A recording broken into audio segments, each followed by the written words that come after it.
We'll do it live! Fucking thing sucks!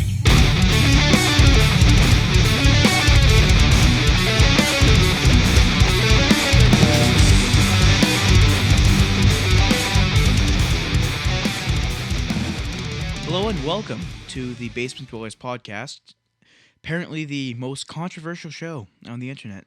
Yep. So, what we have for you today is an interesting list of subjects. We go from Republican Senator Ted Cruz and his recent appointment of office to oversee science groups such as NASA. We're going to be talking about the Pope and his recent remarks about Charlie Hebdo and freedom of speech. And we will be talking about what atheism really means to us. So, without further ado, we go into Ted Cruz. He is a senator of Texas, terribly born in Calgary. Yeah. Awful. He was born like 4 hours away from here. Probably the worst fact politician that ever. could have been born Yeah. in Calgary. Or period. Yeah, That could period. have been born. Fun facts about him. He was really the guy to spearhead the U.S. government shutting down in December of last year. He over Obamacare, which is a he's Republican huge- bill Yeah. through and through, and it's so watered down and meaningless. And yet everybody wanted it. It was polling really high, and yet he was willing to shut down the entire Yep. government over it. He's just social anything, social He's the healthcare. epitome of like a neo-capitalist. Yeah. No It's regulation. ridiculous. Almost anarchist in terms of the free market. He's garbage. And yeah, he's previously tried to reduce NASA's funding by considerable amounts. Huge climate change denier, which just tears a piece of me. I cannot stand people like that. Famous quote from him, if the climate was getting hotter, we would have noticed over the last 15 years. Fun fact, 2014, is now the hottest year on record. Yep. So We have fucking noticed a change. I like this one. He is running for president next term. And, what party do you think he's running for, River? Green Party. Yeah, Green Party. Yeah. Yeah, which is what's nice about that he's running for president next year is that during the Republican primaries, Republican candidates always go way more conservative to play to their base, and so now that he's appointed to oversee NASA, he's going to be way more conservative with it. Like he's already super conservative, but he's going to be even worse for the next 2 years. So we have That's that to not a look forward good to. thing. That's not at all a good thing. And he's the newly, like we were kind of alluding to there, he's the newly appointed chairman of the subcommittee of space, science, and competitiveness, even though he is arguably the most Science anti-science illiterate. person in all of American politics right now, the fucking overseer of NASA. How could people stand for this? Like, the man knows nothing about science. No, I think he does, but I think he's such a slimy politician, and he knows how to play to his base. And I think he knows like 90% of the things he says is absolute batshit crazy and wrong. However, he's not going to act that way. I mean, he's gonna play to his base. That's what he does.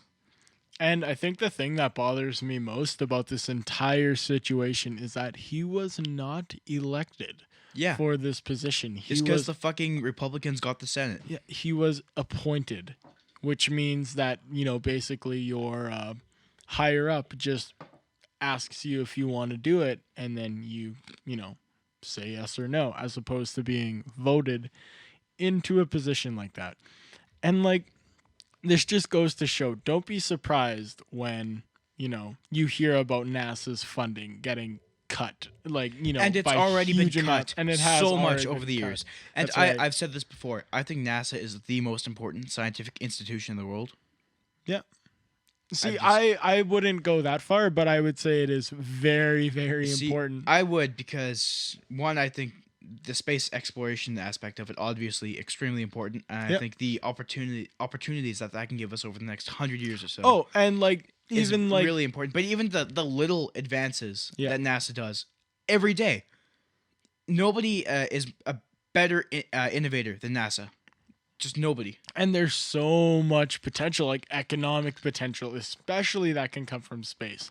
Like I think Neil deGrasse Tyson said it best when he said, he who mines the first asteroid or meteorite will be the first trillionaire on Earth. Because Oh, just of all of the obscene amounts of resources And found on these. We can, with the resources that are up in space, we could become so much greater as a species in general. Yep. I mean, I'm gonna say the nerdy thing. Star Trek, probably the haven't best. watched it. Yes, Pawsey has not watched it, but probably the most optimistic and realistic like version of a like the best outcome for humanity as it is right now is portrayed in Star Trek. And with the space exploration, we have virtually unlimited resources, unlimited opportunity. We can do so much with it. It would bring people together as a species, not as individual nations. It's just, in my opinion, one of the most important things in the world is space exploration. I mean, the opportunities that come from it are insane. We can take our species off this little speck of dust and make it. Whether or not we deserve it is another argument, really. But we can become so much more than what we are right now. Oh, And totally. that's through space exploration. And again, I don't even see why people like the Republican Party aren't for this. Like, I get they might be scared of it and shit like that, but like the economic potential, like these people Oh, are yeah. the most economically focused. Business standpoint, Yeah, absolutely. it's brilliant. more And- jobs. although I think it's the same thing as when the when America first got discovered. A lot of conservatives, well, I don't know if that's the right term for them. A lot of people didn't think people should go to America because they had so many problems in Europe. They're like, we should just spend all of our time and money fixing these problems here.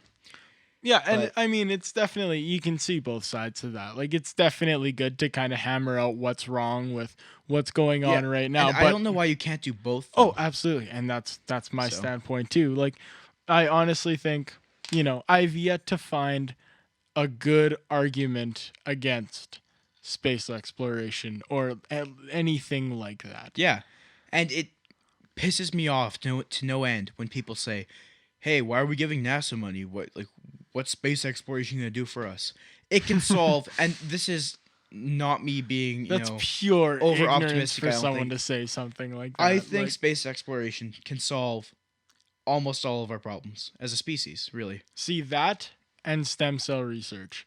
I would agree. say- I would say are the two, and anything in the field of biology that Yeah. just the further something or someone can understand themselves or itself is just there's And nothing bad. that can especially come. with things like stem cell research and space exploration, I find a big part of the common people's fear of them is lack of is- knowledge. yeah, it's one, lack of knowledge, and two, it's fear of change, or like, what if we can become, or same thing with artificial intelligence. Yeah. The argument is always, well, what if they come and attack us, or like we build we don't super want robots, no super robots or humans. like Terminator style robots, or what if we find aliens and they attack us? Well, you can find I don't think aliens would waste their fucking time Yeah. with us, to be quite honest. it's just foolish. So Like, you hear, scientists like Stephen Hawking and, again, Neil deGrasse Tyson saying stuff like, if alien life came upon us, they could be so far advanced that we wouldn't even be deemed intelligent to them. Mhm. And that just, it makes you think, but at the same time, it's like, there Yeah. could be so far. or they could be like apes. Yeah, You don't know. Absolutely. I mean, you don't know. There's just And so that's why many- we should never, ever, ever, ever go into And space. if you're and if you're honestly scared of things like this, then wouldn't you want to have an understanding and a big technological boom? Because as soon as we can make space travel really feasible and start colonizing planets, the technological boom is going to be insane. Oh, The amount of absolutely. ideas and knowledge that will be expelled across the universe. Will And just that's be the incredible. thing, like a lot of people, the people who are scared of this, any kind of education on it will just eradicate that fear completely. People like, the CE project for stem cell research that Yeah. I did. You have your people like Bush and even Mel Gibson, oddly enough, that are just super anti-stem cell research. And their arguments against it are like, oh, we don't want to clone humans. It's like, where the fuck is a scientist talking about it's on their agenda to clone humans? And why is that a bad thing? Yeah. Or like, we don't want superhumans. Why don't you want superhumans? I am totally pro superhuman technology. Superhuman sounds Make like a me Captain badass America, idea. and I will like give you all of the money in my bank account. So there's like Absolutely. $45 for you. Get I'll on that gladly science. accept that. I'll gladly accept that $45. All right, so very, as you can tell, River and I are both pretty passionate about science, and I think another thing that we're super passionate about is our beliefs or our lack thereof. Yeah. I guess I should say. Obviously, River and I, if you've been tuning into the show, we're both atheists. I personally identify as a secular humanist because I think it's more, I don't know, it just kind of displays more my beliefs. I'll let River identify as. I would say definitely like a secular humanist, anti-theist as well. Yeah. I always identify myself as anti-theist. I see the good no religion would do would just be so. It would be like incalculable. Like it's insane, the amount of like the detriment religion can do to society. And yes, there are sort of good things that come out of it, but I've never seen a religious act done by somebody that couldn't have been done by somebody who was an atheist. Hitchens. Yeah, that's Hitchens for you. But yeah, see, I wouldn't go as far as to consider myself an anti-theist because I think even with a religion as crazy as say fucking Mormonism, like they're one of the most charitable religions on the planet, Yeah, and that's but you why see, I swear that's why it's still around. When I say I'm an anti-theist, I mean that more in the sense that you can have whatever religion you want. Yeah. I am not against that at all. Yep. As long as one, your church pays taxes, and two, you can talk about it all you want, but don't be forcing it on other people, and don't try and here's where my biggest problem with religion comes. The kids. And yes, on kids for one thing, because it's always pushed on kids, and two, it's religion invades politics, and that is the most poisonous part of religion, and that's why I detest religion. I am completely secular. Like, again, I don't think all aspects of religion are bad. I think if it gets you through and you're just gonna, hey, go sit in the pews on Sunday for something to do, and it's you enjoy yourself doing it, then all the power to you, and I see no reason why you shouldn't. But I mean, I don't think it should have any place in government because, like, look at Turkey now. Say 6 months ago, before their dictator was in, or President. whenever before their dictator was in, it was a completely secular country, hugely progressive, primarily Muslim, but secular. That's a lot of Middle Eastern countries, actually. They were during like the 60s and 70s and even the 80s very secular, and then and the Islamic, they weren't really ready for it though, and the Islamic, like, the regression of Islam really came and hit these countries like a fucking bullhammer. Like even if you look at pictures of say Egypt from the 1960s and 70s, there's girls wearing like go-go boots and or bell-bottom jeans or whatever the hell. Like, a hijab was rarely seen, and it was considered socially awkward. But now not immediately, but over like past 20 years, it's all of that, social progress has just completely regressed. Gone. So I guess with all of this knock on religion, I guess to me, being an atheist is really the opposite of what I kind of get socially labeled as. Like, people, one huge thing that a lot of atheists will get is, oh, well, you're arrogant. It's like, well, why are... It's the opposite. Yeah, and I would agree with that. Like, I think the absence of arrogance with atheism comes with how you'll never hear an atheist person, or I shouldn't speak for all, you'll never hear me or most reasonable atheists make a claim that they can't back up. I will never say, oh, there's no God. I will say, I've never seen... Well, that's an unfalsifiable hypothesis. Absolutely. And it's like, my argument to that is, I keep an open mind to that. If there's evidence to suggest, even if a little evidence to suggest a God, then hey, I'm open to it. But right now, I've seen no evidence. I haven't seen evidence. And, realistically, in the future coming, I don't expect to see much evidence. However, I'm open to it. But yeah. So, however, what I do believe in is, good, being a good person. Like, you look at the definition of a humanist. Yeah. And it's really just all about being a good person, being the best you can be. But again, with that, there's probably some of our more theistic audience kind of rolling their eyes at me saying that. But there's a difference between criticizing and bullying. Yeah. And we just, I have 2 points to make here. One is we've gotten some criticism about our open-mindedness. Having a differing opinion or saying something is stupid or wrong is not a rejection of being open-minded. It's the opposite. We have an opinion on something that we are allowed to espouse. There is somebody can't say to us that because you disagree with something or because you didn't weigh out both sides completely equally and let everyone else decide. You don't have an open mind.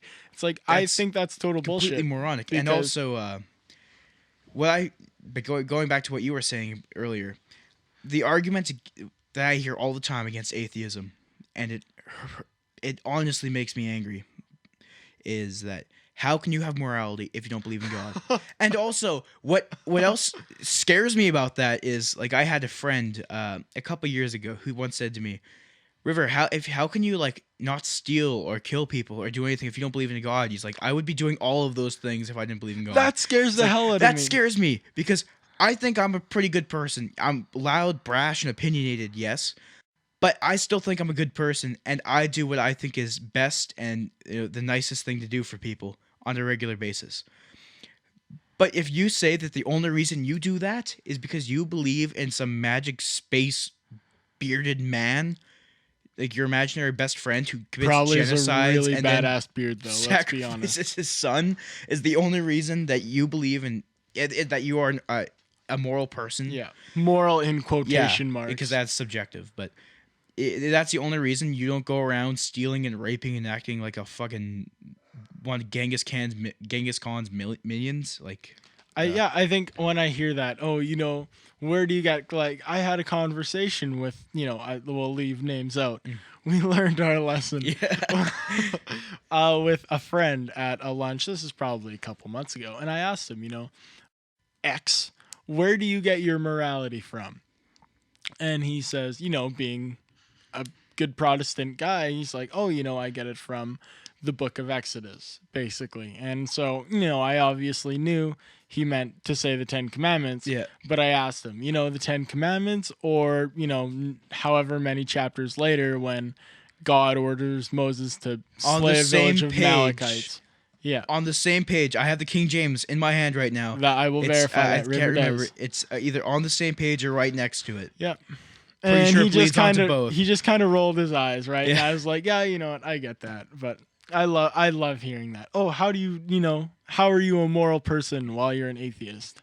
Well, I don't have a dictative God to tell me what to do. I don't need to live in a celestial North Korea. More Hitchens. Yeah, probably my favorite Hitchens quote. Or I say that all the time for every Hitchens quote, but you really do.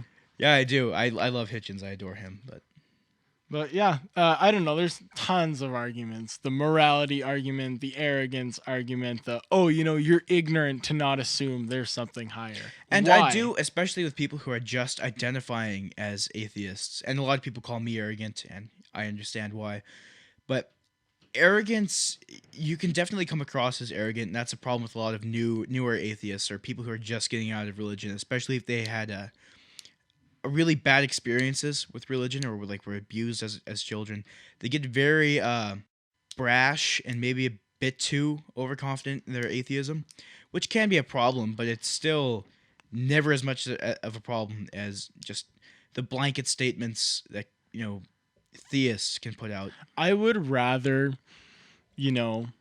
a society of hugely militant, super annoying, unrealistic atheists than living in the southern United States with all the evangelicals down there. I would any day. Yeah. I would take, 100,000 Lawrence Krauses and live with that, because I find him to be like pretty annoying sometimes. He kind of has that quirky, like he's incredibly intelligent and he's a great scientist. Like the cowboy hat wearing. Yeah, totally. And I sometimes get the vibe that he's like Dawkins' bitch sometimes. Yeah, you know what I mean? totally. It's like Dawkins and the rest of the Four Horsemen have this really cool like secular atheist movement going on. And he's just the guy who didn't make it. Yeah, Krause didn't make the cut, but now Hitchens is dead, so they're like, all right, you can carry Dawkins' bags around. Yeah. He's like the Triple H to Shawn Michaelsness. Yeah, and that's a wrestling thing, but whatever. No, I love Lawrence Krauss. Awesome movie, The Unbelievers. It's on Netflix. Awesome. Yeah, I only checked it out like a week ago. It's great. It's really good. Anyways, like I would rather live in a society full of super militant atheists than, like, say, I use the evangelicals because they're super outspoken and ridiculous. But that's because an atheist, not speaking for all of them, is typically not making claims that are unfalsifiable. Yeah. They're just saying, and I hate how people say atheism is a belief or it's a religion or they say all these. No, it's not. It's not at all. It doesn't even saying you're an atheist doesn't really tell anything about even your stance on religion or religious people, except for the fact that you don't believe in a God. See, that's all. And it means. It's funny that you mention that, because actually why the term secular humanist was created is so that a non-religious person can get all the same legal benefits and entitlements as that of a religious person. And that's why, if you identify as a secular humanist is considered a religious belief or a belief.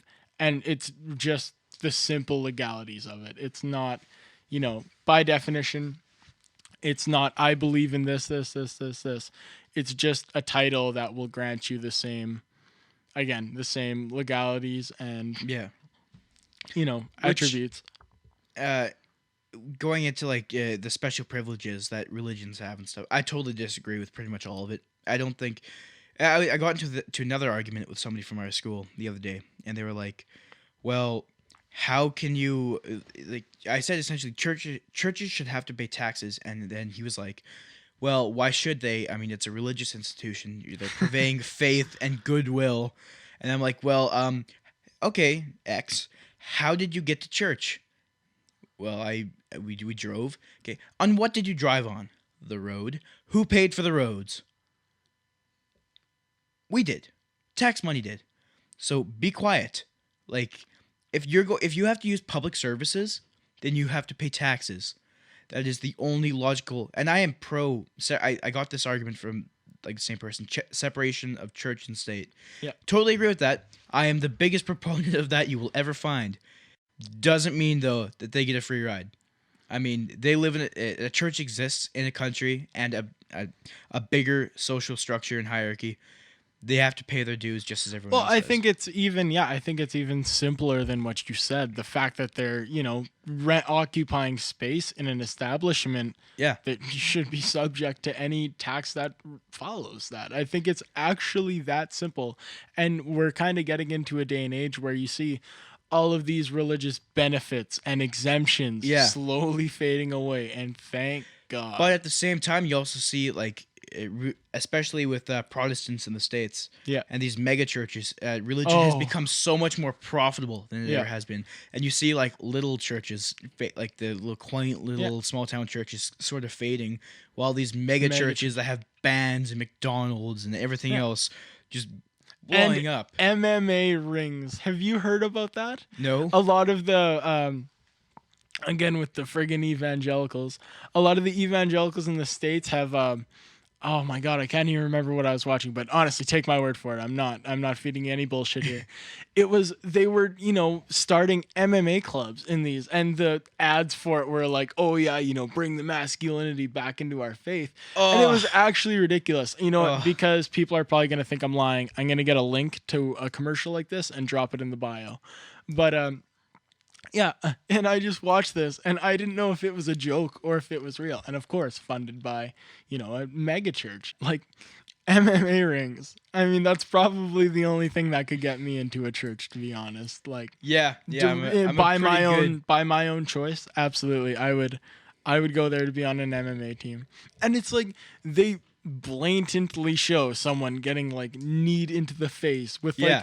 amazing production. Like you would swear it was like Spike MMA, like just something, not, it wasn't UFC standard, but it was definitely professional MMA production standard. And you see all of that rhetoric that you just said, bringing the masculinity back into faith. And MMA, when it was young, it was actually, like, before it got popular, it was really popular amongst white supremacists. And it sounds like they're channeling the exact same rhetoric. Like, you have to be a man and defend your home, Christianity, God and country kind of thing. And they do. Like, people buy into that shit. I think it's really just a cheap justification to have a fucking MMA ring in your megachurch, to be honest. I think it's that, but I also think it's these people love their victim mentality, and they love to be like the biggest and strongest out there. Like, it's the same thing with I am like pro gun, as pro gun as you can be. However, my argument is never. It's never the Republican argument. The Republican arguments are like, I needed to protect my home. No, you don't. You're less safe with a gun in the house. Every study for the past 25 years has shown that. If you look at other countries, it's safer with less guns. That's just a fact. You can't argue that. I'm pro-gun because I think I should be, if I'm a responsible owner, I think I should be able to have one. And yeah, I can accept the risks going into it. I think I should be able to own a gun. I like guns. It's super fun. I enjoy it. I know it's dangerous. I know people die. But I'm going to sound like a really big conservative here. That's the price of freedom. What are you going to do? I enjoy something. I'm going to want to own it. As long as I'm not actually using it to hurt somebody. I think the whole gun control topic will come into a later show in much more depth, because that is a huge topic right now. Yeah. Back to more, beliefs and whatnot. We're going to go into talking about the Pope and some of his recent quotes. We got a couple good ones here. The first one is he actually spoke out in recent news, and he just openly came out and he said, you know what? Bitches ain't shit but hoes and tricks. Yeah, and I agree with the Pope on this quote. I agree wholeheartedly. I think that's the first thing I've ever agreed with this. Actually, no, there's been a lot that I've agreed with this Pope on, but that takes the cake. Yes. Bitches are most definitely nothing but hoes and tricks. Yeah. Okay, yeah. He didn't actually say that, but what he did say, if my good friend Dr. Gaspari says a curse word against my mother, he can expect a punch. It's normal. You cannot provoke. You cannot insult the faith of others. You cannot make fun of the faith of others. Fuck your mother, Francis. Fuck your mother. See, and I think that all that quote is doing is just making faith and religion out to be such a benign thing that is untouchable. And I think that's one of the biggest problems that come with it. Yeah. Absolutely everything in this world is subject to criticism and, speculation. It has to be because it's the only way it can evolve. Yeah, it's like we brought up in our last episode, which apparently everybody skipped over. The most important thing about an idea is to mock it and ridicule it and find the fallacies in it and expose these to the people. And if you believe in a free marketplace of ideas, then you should be able to do that. And the ideas that are good and make sense and are moral and logical will always win out in the end. And if you're confident that your faith is the correct faith, then you shouldn't be afraid for it to be mocked, challenged, Absolutely. ridiculed. And even when I, considered myself a Christian, I was always for the thought of, if I'm of true faith, I can hold it under any kind of criticism. And I think that's just how it has to be. Like, if you're super, super confident in any belief, it doesn't matter which belief, if you're super confident and, you have reasons to explain why you are and all, reasons, not some kind of bullshit dogma. But if you have, a even somewhat reasonable argument for your side, why you believe in something, great. but you should expect any kind of criticism that goes from it. And if someone's criticizing it, that doesn't make them any better. All it does is it shows, it's just But it's picking out flaws and discrepancies within what they're criticizing. Say whatever you want, and if it's smart and reasonable, it will succeed. Absolutely. If it's not, then it won't. You don't have to worry about it. And I hate the idea that religion is on this special battlefield that no one's allowed to enter, whereas everything else is fair game. But religion is just this special little angel. Oh yeah, and a lot of people will be like, "Oh yeah, I don't think that's the case right now," but it has been. Like in the last few weeks, there's been lots of Republican politicians coming out, and people all over the world coming out about the whole Charlie Hebdo attack.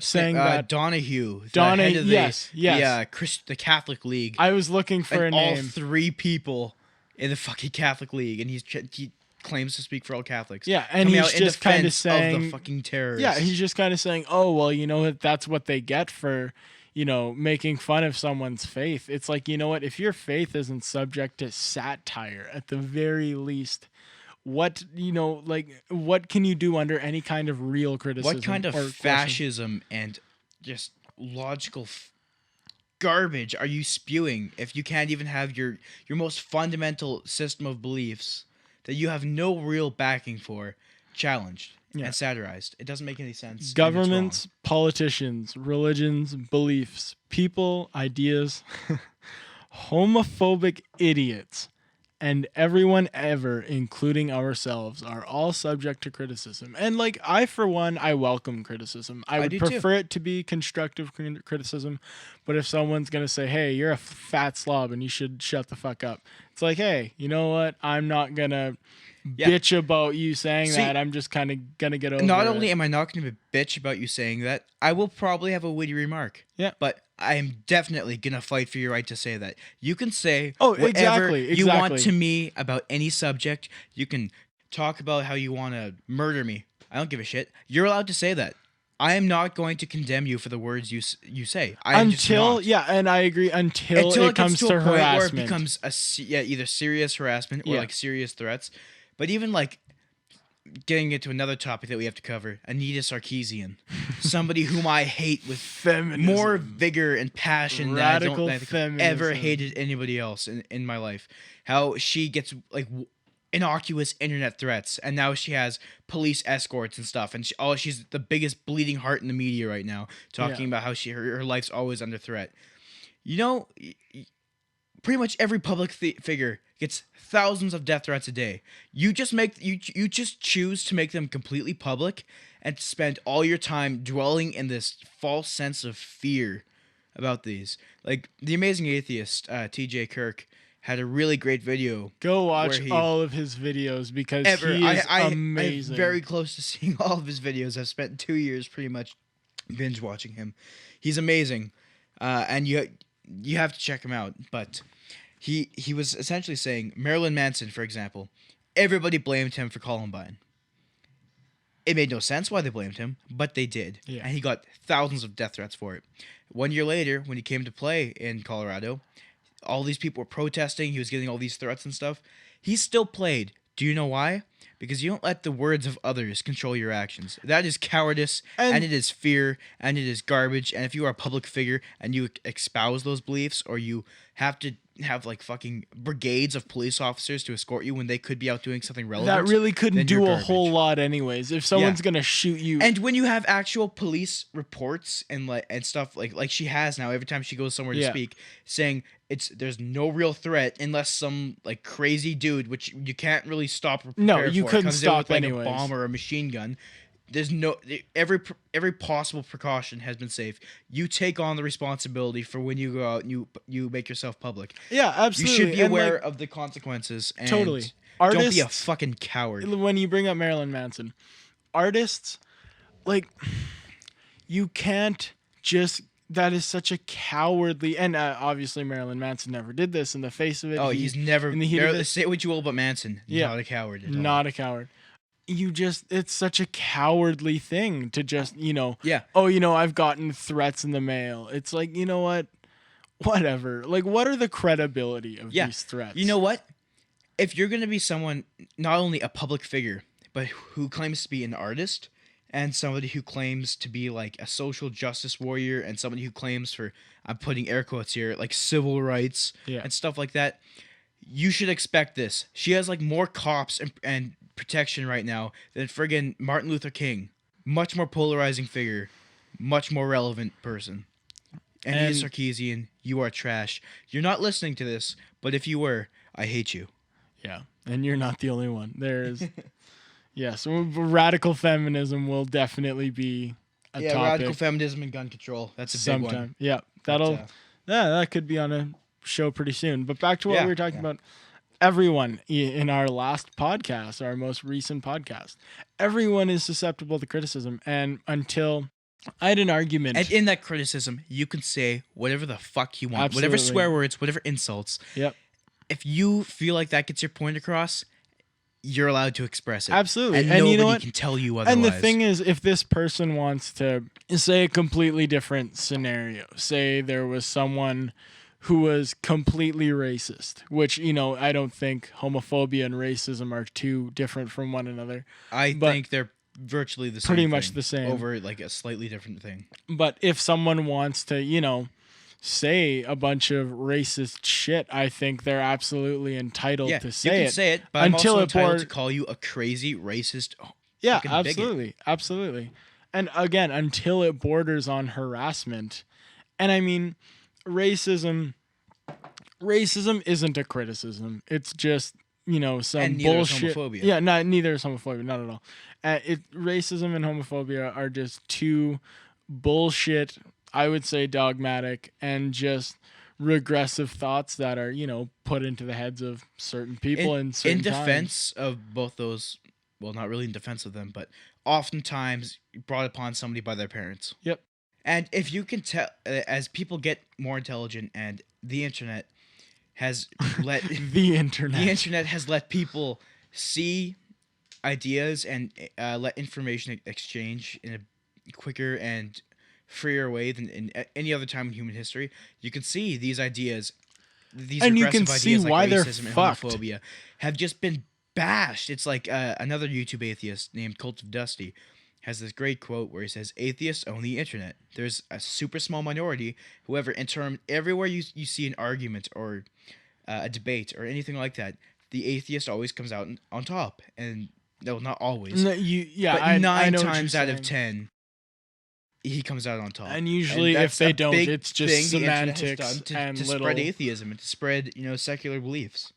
Totally. And even, you know what? Even obviously, everything is subject. Atheism is subject to criticism. There's been a lot of good criticisms of atheism. None of them, to me, well, not none of them, but most I would of them. say none of them have. I've seen ones that have made me think. I've never seen one that made me think otherwise. Yeah, I couldn't have said it better. But so just remember that when you're listening to the show, when you're doing anything, when you're watching something on TV, everything is subject to criticism.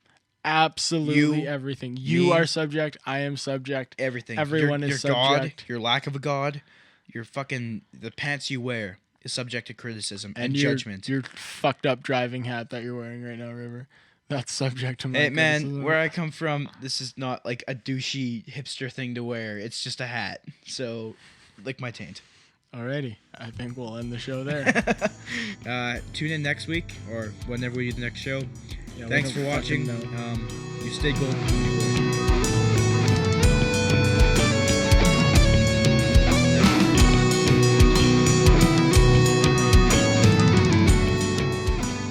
Also, a special thanks to Haley Sexsmith. You're a great artist, great job on our new logo. Looks cool, kick ass. You're golden. Thanks a lot. Thanks so much, Haley. Yeah, you're the best.